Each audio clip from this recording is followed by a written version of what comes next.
guys, welcome back. My name is Allie, and today we're reading this. You ready for this dramatic reveal? This is The Girl Who Fell Beneath the Sea. It was just released on the 22nd of February. I got it in the mail, and I'm a little concerned about the sound of this, but I also weirdly love it.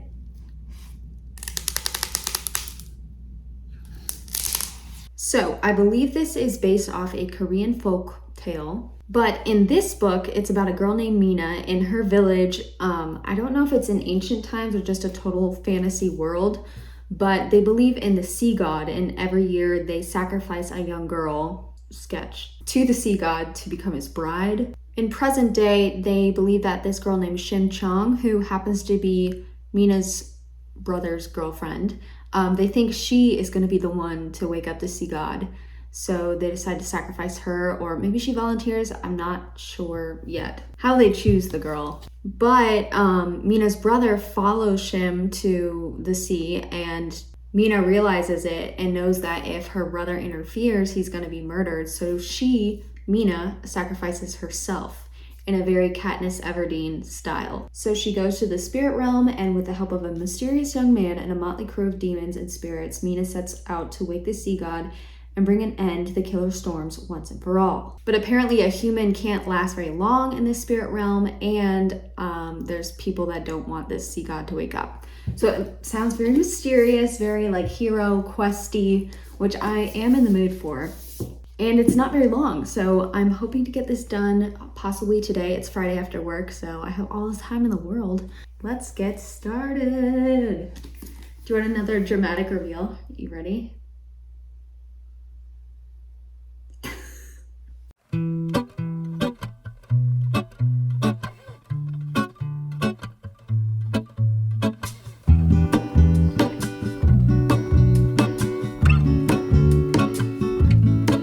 There is a life I lead in this city, hurrying to cut my teeth.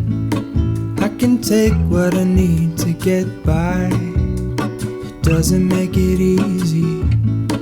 The other piece of my heart moves slow, somewhere in the great unknown. When I return from the afterglow, will you carry me like I am whole again? Wait, hold on, put me together, take me back where I belong. I want it all. I had a feeling, but the feeling is all gone. Wait, hold on, put me together, take me back where I belong. I want it all. I had a feeling, but the feeling is all gone.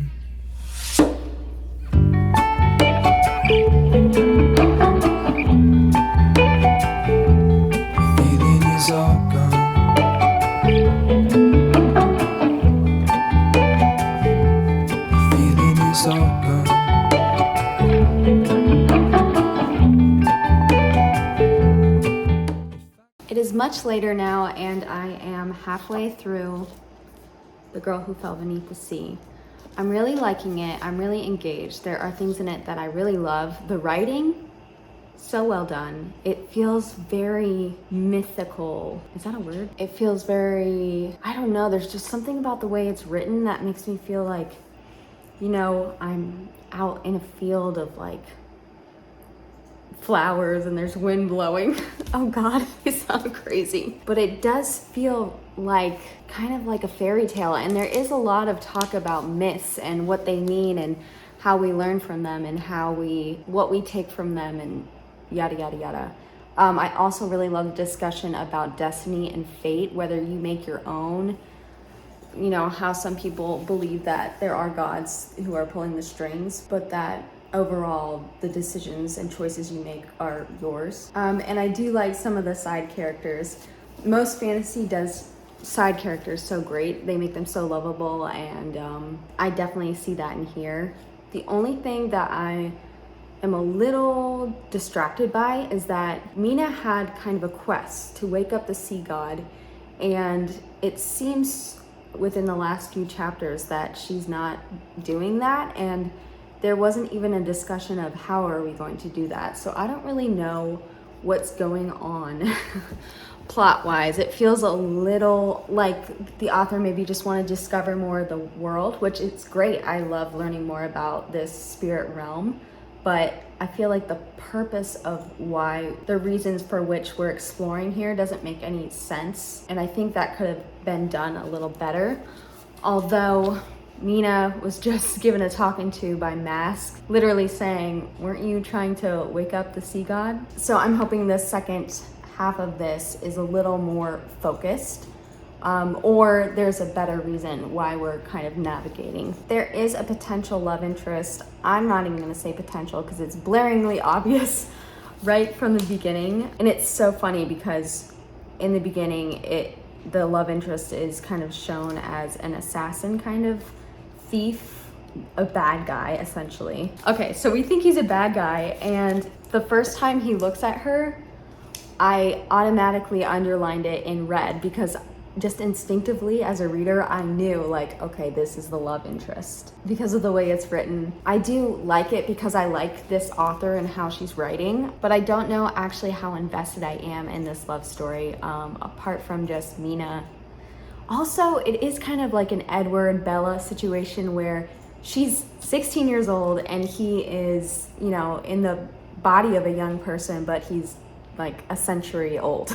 And as more knowledge comes up about him, he's probably much, much, much, much older than that, which is kind of icky when you really think about it. Other than that, I really am having so much fun reading this. There are a lot of kind of quotable parts to this and parts that are really heartwarming. And I've gotten a little, you know, teary-eyed.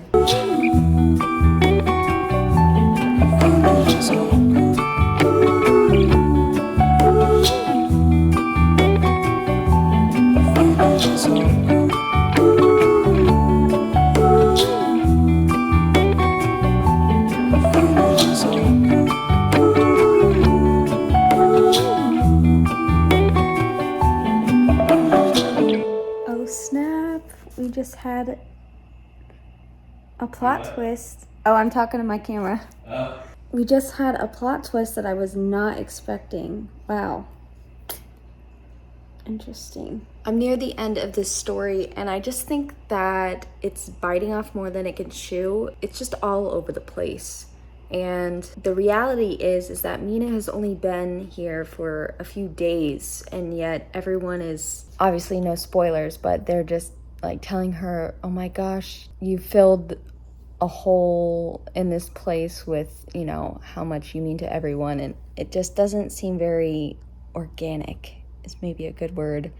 And especially the love interest situation, it feels very forced. And if it were a longer book and it had a lot more time to develop, it would be a lot more believable and a lot more touching because it is well written, but everything just feels like extra fast and insta-lovey, but not just romantically, like just the friendships too. Okay, it's like 1 a.m. I've finished the book and I don't even know what kind of chaos I just read. It's hard to wrap my thoughts around this book because I do like so much of it, so many parts of it. The writing itself was really well done, and the spirit of friendship and family, I really, really got that through the writing. But it was pretty messy, especially as the book went on. Just the plot itself and the world building, I think, was chaotic and it was getting lost and it was meandering. But I think that's good because I feel like there's so many fantasy and just writing in general that really thrive on plot and on dialogue and world building. And then when it gets down to the actual writing and the themes and the notions behind everything, it's really lacking and weak. So I definitely want to keep my eye out for Axie Oh's future writing because, I mean, it can only get stronger, and I will always have good thoughts about this story just because of how much the themes and the writing really did touch me. And in the author's note, I started tearing up because she started talking about her family and her brother. And yeah, so I think I'm gonna give this 3 stars. And yeah, I'm glad I read this book, but I wouldn't say it's the strongest book, but also it's so great. So it's kind of a tough situation to think about. I do have to say that annotating really does make the experience of reading much stronger and better, just because it reminds me back when I'm in college and just trying to like, excuse me, like look for all the themes and like see what I could write a paper on. But I feel like it makes me pay more attention and I get a lot more out of books when I do it. Okay,